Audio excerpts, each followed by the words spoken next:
Première étape, on enlève le solénoïde de la transmission automatique. On voit ici qu'il est bien sale, très sale, il n'y a plus rien qui passe. Le solénoïde se retrouve à côté du gauge de niveau de l'huile de transmission. Alors après l'avoir nettoyé, regardez à quoi ça ressemble, très propre. On enlève le seal, on y shoot de W40, ça le nettoie. On vide l'huile de la transmission complètement. On s'assure que le char est vraiment à niveau quand on le vide. Très important. La voiture à niveau du sol.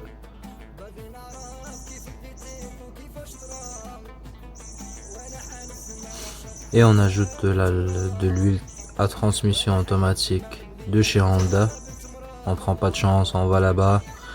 On achète la bonne huile de transmission, l'ajoute. ATF DW1.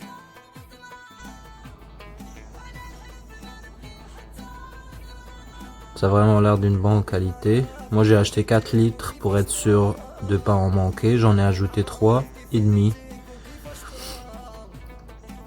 Par la suite, il faut changer le speed sensor. Le speed sensor, regardez, celui-là c'est le ancien, il est très sale. Il faut absolument le changer parce que c'est ça qui fait défaut avec la transmission. Voici le nouveau, vraiment pas cher. Je vais vous laisser le lien en description pour l'acheter. Très simple à changer. Vraiment pas compliqué. On laisse ça dégoûter le plus possible avant d'ajouter l'huile. Ça c'est une partie avant que j'ai ajouté de l'huile en fait.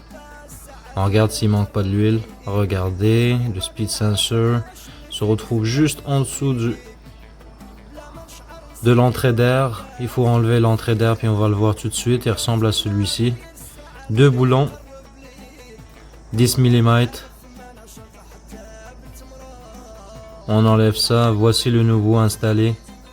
Le nouveau après installation, très propre. 19 $, vraiment pas cher. Ah non, je pense que c'était 16 $ en plus. Vraiment pas cher, ça vaut la peine.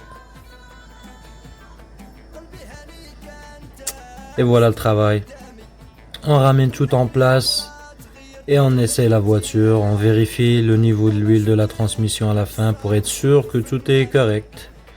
On teste la voiture. Le but de la vidéo, c'est vraiment d'aider les gens. Ça n'a pas été une vidéo qui a été prévue pour ça. J'espère que vous l'avez bien aimé. J'ai fait mon possible pour que ça soit le plus clair possible. C'est vraiment ça le problème. Je l'ai essayé, la voiture marche à nouveau. Elle est à nouveau de service et prête à prendre des milliers de kilomètres de plus. Des petits touch-up pour la rouille. J'ai peinturé ça avec la peinture anti-rouille en noir. Vraiment gratter la rouille jusqu'au métal et protéger pour avoir la meilleure protection pour votre voiture. Comme on voit ici, j'ai protégé en même temps. Quand on commence à travailler, on fait vraiment tout. On shoot partout. On gratte le plus de rouille possible. Regardez.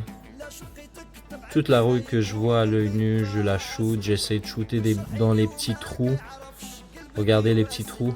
On essaie de shooter ça profondément là-dedans pour que ça pénètre le métal. Pour que ça le protège le plus longtemps possible. Et voilà. En réparant mon bumper, j'en profite pour shooter tous les endroits rouillés. Et les protéger le mieux possible. Et à la fin de la vidéo, abonnez-vous et merci beaucoup.